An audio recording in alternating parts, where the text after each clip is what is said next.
Pizza ni Janjan.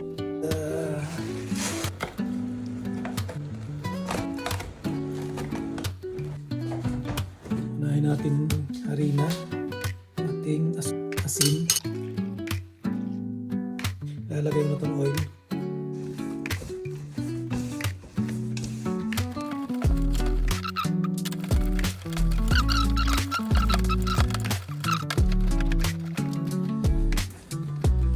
Continuousan natin ang masa ito hanggang sa mag-slap yung ating ito.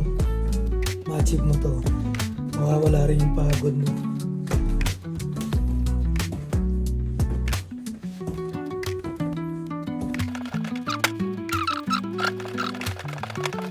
Yan natin.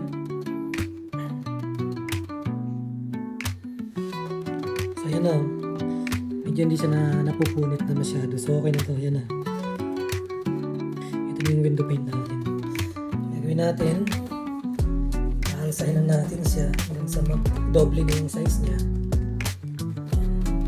Dito lang siya dito sa maliit na mixing bowl. Lagyan mo siya ng oil. Yan. Cover lang natin siya. Ano? Instead na flour or ano man ang ginawang dough.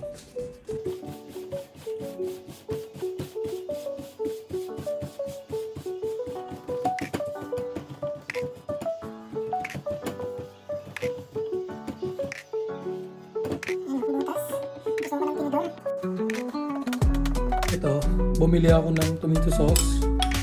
Tapos,